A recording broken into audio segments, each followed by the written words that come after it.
Praise the Lord! Tunay po na napakabuti ng Diyos, kaya naman po palakpakan po natin siya. Bigyan po natin siya ng parangal. Siya'y tapat, siya'y di nagbabago kailanman. Maraming salamat po Lord sa gabing ito na patuloy mo po kaming pinagtipon-tipon. Salamat po sa isang awitan na kanina pa lamang ay pinagpala mo na po ang aming mga puso. Patuloy po naming ibinababa ang aming mga sarili at inaamin na kami ay makasalanan at inaaninyahan ka namin Panginoon sa gabing ito na kami po ay punuin mo ng pagmamahal, punuin mo po kami ng mga positibong bagay na nanggagaling sa iyo at patuloy po namin pangahawakan ang mga plano mo po at pangako para sa amin. Hayaan mo po Panginoon na magkaroon po kami ng fellowship with the Holy Spirit at sa aming pakikinig ay paunti-unti kaming matuto at magbago para po sa iyong kalwalhatian. Sa iyo po namin binabalik ang papurit pagsamba sa pangalan ni Jesus. Lahat ay magsabi ng Amen. Welcome po to our midweek service online. Dito po sa ating Facebook page ng Jesus is Lord San Martin de Porres Chapter. Grabe po ang bilis ng oras dahil kung mapapansin ninyo po ay patapos na ang buwan na ito, buwan ng pag-ibig, ika nga. Kaya naman kamusta ang iyong puso? Ikaw ba ay nagkaroon ng masayang celebration, 'di ba? Lalo na yung pinaka-day na yung iba nilalagpasan na, yung iba na delete na sa calendar. But I believe we as a Christian, every day is a celebration of love. Dahil mahal tayo ng Diyos at patuloy niya tayong minamahal, kaya naman kaya din nating magmahal ng mga taong nakapaligid sa atin. And for tonight topic, hindi na po ako magpapaligoy-ligoy. It is giving honor. Or, in other words, give honor. That's right. So my name is Sister Antoinette Tapulano from Kristiyano Kabataan para sa Bayan Movement Ministry. And let me just share with you this short message of God to each of us. And when we say honor, it is a noun word. It is a good name or public esteem or reputation. It is a showing of usually merited respect, recognition, a privilege as the honor of having been invited or included.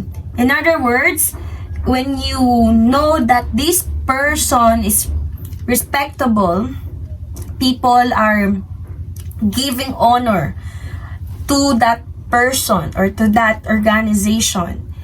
Siguro we can earn that respect and honor by credentials or by positions. You have the authority, you have the power, or maybe just because of who you are to them, kung paano mo ba silang tinatrato. Pero alam niyo po ba, honor should be given to everybody. The respect, in other words, should be given automatically without you asking them to give it to you. Diba ganun naman po dapat talaga? Respect each other. Respect our perspectives, decisions, your thoughts, your ideas, and that will make a way for each of us to have a good relationship. Dahil, para sa buwang ito, bago po natin tapusin ang temang napakaganda, which is a loving hope, part of loving the person is to give honor, to give respect. Amen? Amen. So let us just read our verse tonight. From Hebrews chapter 13 verse 4, it says here, give honor to marriage and remain faithful to one another in marriage. God will surely judge people who are immoral and those who commit adultery. In other words po, ang pag-uusapan natin tonight is about couple, relationship with your love of your life. di ba? So, part of that relationship, when you are still in the process of courting each other, you have to give respect to the person you love. Amen.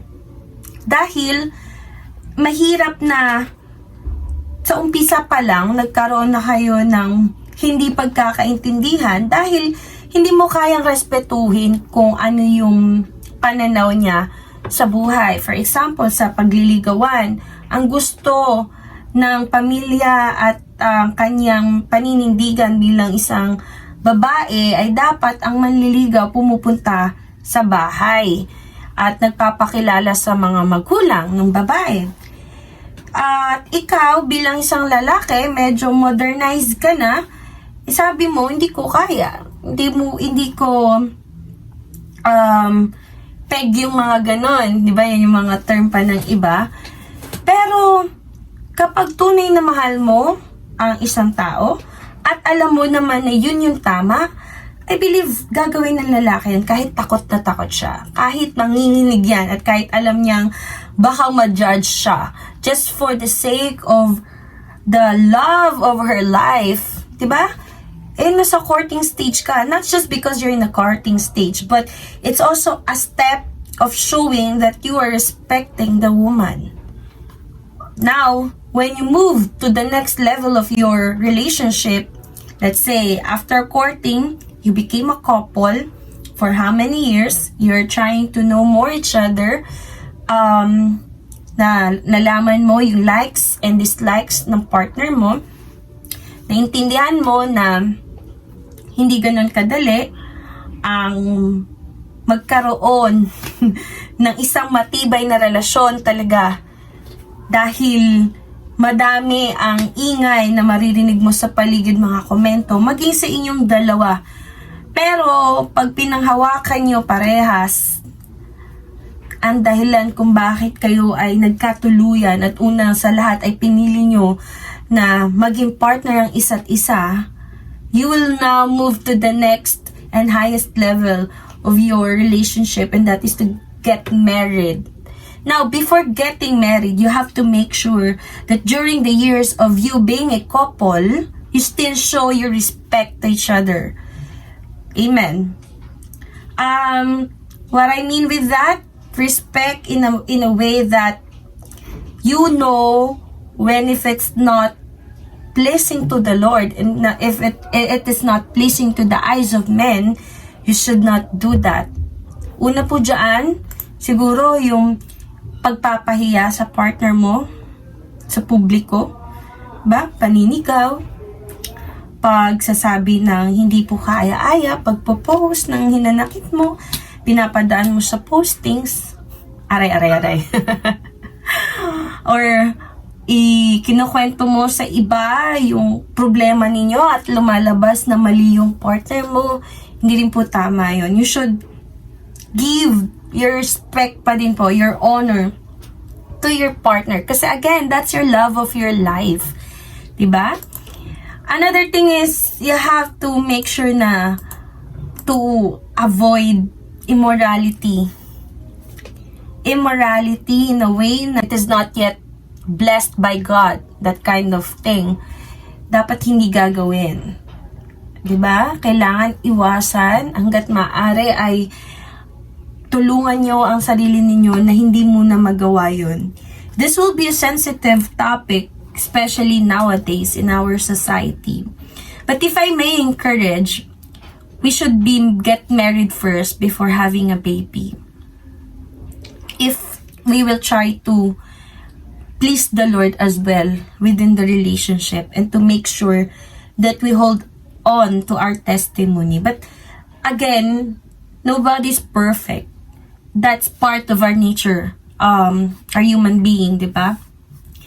But when that day come na andun na si baby, tapos hindi pa kayo kasal, I hope and pray that we will still decide to get married, not because you have baby, but because you love each other and it will be best for your family. Na the father and the mother of this child is already united. Diba, hindi naman kailangan ng marangya, mabonggang kasal. Hindi naman sa ganun po mapapatunayan yung pagmamahal niyo sa isa't isa. But if you do have the budget, then that's good. Why not, diba? Pero kung wala, it's okay. Civil wedding is fine. As long as you are united and being united in the love of God and with the law of our country. Legally, you're already a husband and wife, and in the eyes of God, you are already blessed by Him. Your marriage have been blessed by God because you choose to honor the Lord as well. You choose to honor what is said in the Bible. I think blessings will overflow. So marriage is a noun, which is the formal union of two individuals. Best friends in love, grows more valuable and precious with time, a most intimate and enduring friendship. Sabi nga po ng mga nagte-testify, hindi naman po ganun kadali na magpakasal talaga, at kapag nandun ka na sa commitment na yon, you have no reason to turn back. Kaya yung iba takot din talaga.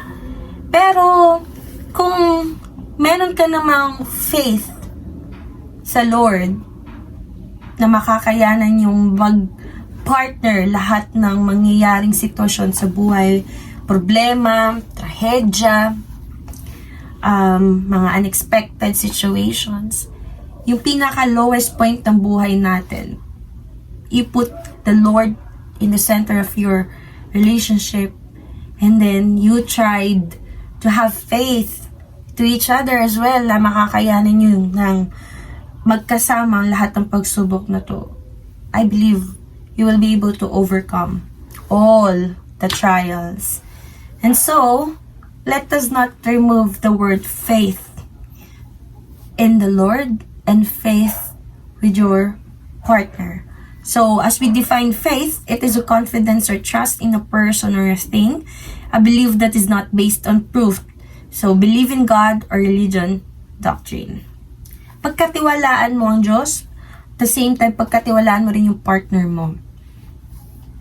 Lalo na po sa mga ama ng tahanan. Minsan po kapag ang isang babae na partner ng babae ay mas strong yung personality, mas na-establish sa kanya yung pagiging independent, pagkakaroon agad ng mabilis na decision making. Minsan, di ba, ino-overtake. At ang lalaking partner naman, minsan nagkakaroon siya ng low self-esteem, na parang, kaya ko ba to? Parang, mas okay naman tong asawa kong babae, hanggang sa hindi na pag-usapan, until such time, yun na, nagkaroon na ng problema. Ang pinaka-the best pong gawin dyan is to know your strengths and weaknesses as a partner. Para when this thing happened, di ba? Oh, partner, alam ko mas okay ka dyan, sige, I'll give it to you. Oh, ako naman dito because I know this is my expertise. You work hand in hand. Kasi wala naman siguro kahit sa anong klaseng relationship na puro sa kanya yung strengths. Ikaw na lang lagi yung mahina. Laging ganun yun. Para kayong puzzle na if it's missing, then there's someone who can make that puzzle complete. And then, the Lord will give you the right opportunities and the right people pa around you. So, if you want a better marriage, make sure you're willing to change.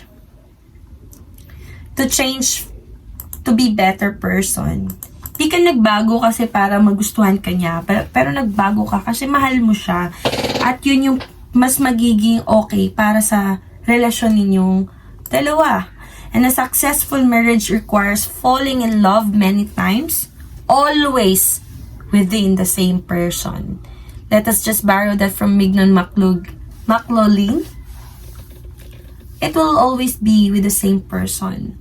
Dumadating din po kasi sa punto ng relationship na fell out of love with your partner, with your husband or with your wife. And yun yung pinaka-critical stage. When you try to look that kind of qualities to other women, to other men, and no longer to your partner. Kaya lagi ka dapat babalik to your first love. Bakit ganun? Bakit sa first love? Dahil, bakit yung pinili ang isa't isa at the very beginning? Kung hindi man siya yung first love mo, na nakatuluyan mo, you have to go back to your why. Ba't kayo nagpakasal? Ba't kayo nagsama? Ba't ka umoo? Ba't kayo nag-I do? So, always fall in love with the same person. If you want a relationship that lasts, make Jesus the center of it. Walang magiging successful na relationship without Jesus in the center of that relationship. Even that kind of marriage na parang wala na silang problema sa buhay financially, emotionally stable, career-wise, and everything that they need. When Jesus is not in the center, kaya pa rin po yung masira. Within your family, friendship, your business partnership, Jesus should be the center of it. And if I may end it, let's just read again from Hebrews chapter 13 verses 4 to 5. Marriage should be honored by all, and the marriage bed kept pure, for God will judge the adulterer and all the sexually immoral. Keep your lives free from the love of money, and be content with what you have, because God has said, never will I leave you, never will I forsake you. Let us keep this promise of God. It's a warning and it's a blessing that marriage should be kept pure. And let us put aside all the other lust of flesh that can bring into a broken relationship. Alam niyo po, kung ako po ay tatanungin ninyo kung anong agenda ko sa buhay, parang advocacy, no? Say no to broken family po talaga. Kailangan ang mga magulang, mas isipin po ang magiging sitwasyon ng kanilang mga anak. Alam ko po mahirap yun. But that's the responsibility of being a parent, being a mother and a father. It's not about you anymore, but it's about the future of your children. Hindi ko po sinasabi na madali dahil naranasan ko po yun. Nakita ko po yun sa aking mga magulang, especially po sa aking ina, na talagang ang dami pong pinagdaanan sa buhay just to raise us well. Kaya nga sabi ko po, at sinasabi niya rin naman po sa akin, we have to live our life na hindi katulad nung sa kanya. Dahil dun po nagkakaroon ng unang step para sa isang pamilya na maging magulo. Kapag ang mga magulang po ay hindi din po maayos sa kanilang relasyon bilang mag-asawa. It will manifest to your children. And paano po kaya kapag hindi na-guide ng maayos yung mga batang yun? Paano po kaya kung wala sila sa church? Sino po sa kanila ang magka-guide? Kasi meron niyang question mark sa puso nila. Mahal ba ako ng mga magulang ko? Ba't nila ako iniwan? Ba't nila pinabayaan? Habang lumalaki po yun, pwede po yun mag-pile up hanggang sa pwede po nilang malimutan yung pinaka-essence ng buhay because of that kind of pain. Simula pagkabata hanggang pagtanda. I'm just really blessed dahil kahit po sa gulo at daming problema na naranasan po ng aming pamilya, ay hindi po kami pinabayaan ng Diyos. Lalo na po ako, nakakilala ako sa Panginoon since second year high school. At bago po mawala ang aking ina, talaga namang pinatibay na ng Diyos ang pundasyon ng aking pananampalataya sa Kanya. Mahirap po, even up to now, that's like a wound in your soul. Pero healing is still really in the process. It takes time. But day by day, you learn to embrace the beauty of life, the beauty of ashes. Let's give honor to marriage. It is not just in a paper, it's not just a word, it's not just a commitment, but it's a union of the two persons who fell in love with each other and decided to live to live together for forever. And so I pray po na patuloy nating i-honor po yung value ng marriage, lalo na po sa ating bansa, sa Pilipinas, na kung saan considered as a Christian country at napaka-sacred po ng salitang kasal dito sa atin. We do not allow the divorce, but yes, we do have an annulment. As much as possible, if we can fix the relationship, we have to try it for the sake of the children, and if not, just live a harmonious life. It is just saying that you have to think multiple times about your partner, not just think but to pray for it, pray for wisdom, pray for discernment, and pray that Jesus should be the center of your relationship and of your family, because everything starts inside our home. Kaya para po sa mas maayos po na magiging future ng mga anak natin, ang mga magulang po ang magiging example. Salamat po sa pakikinig. Salamat po sa pagtapos po ng video na ito. Ano man pong pinagdadaanan ng inyong pamilya, ng inyong relasyon bilang mag-asawa, naniniwala po ako na kapag iniluhod po natin sa Panginoon, iniyak natin sa Kanya, wala pong mahirap na pagsubok ang hindi natin malalagpasan. Basta po nandyan ang Panginoong Jesus. Lahat po ng luho ng katawan, luho po ng ating bisyo po natin mismo bilang isang tao, when we bow down to the Lord and ask Him to remove it and let us free from those, hindi po imposible na mangyari po yun sa buhay natin. Kaya naman po, sa lahat na nananalig sa Panginoong Yesus at nananampalataya na kayang-kaya ng ating Panginoon na gawing maayos po ang ating relasyon upang hindi magkaroon ng broken marriage and broken relationship. May I ask you to bow your head and just offer your personal prayer to Him. I'll be giving you a minute or two po to pray about it.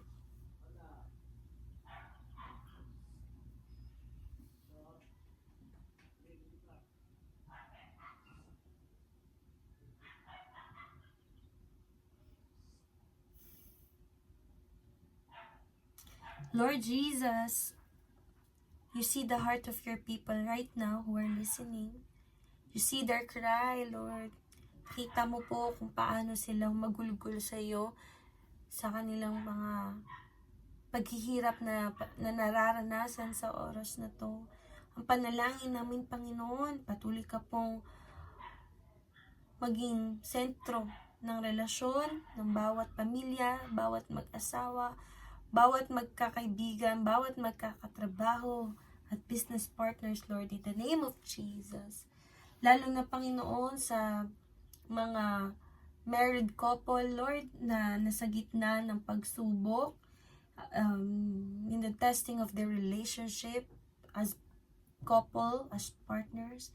I pray, Lord, na ikaw po magbigay ng understanding, ng mas mahaba pang pagmamahal sa kanila, at patuloy, Lord, na panghawakan po nila ang mga pangako mo at ang strength, Lord, na nanggagaling po sa iyo upang maging maayos po ang lahat at masettle po ang mga problema. If it's about finances, Lord, I pray na patuloy po na ikaw ang mag-provide ng mga tamang opportunities, tamang trabaho para po sa bawat isa, at mga tamang taon na makakasama nila with their journey, Lord God, in the name of Jesus. Bless the heart of your people, bless them more and more, and may them continually seek you, Lord God, and honor you in their lives, in the name of Jesus. Lord, we would like to give honor to you, who first love us, who first choose us, Lord God. And also we would like to give honor to those people around us, in the name of Jesus. Help us, Lord God, each and every day of our lives to be more like you, to walk with you, to live our life as a living testimony, as a living Bible. In Jesus' mighty name, amen and amen.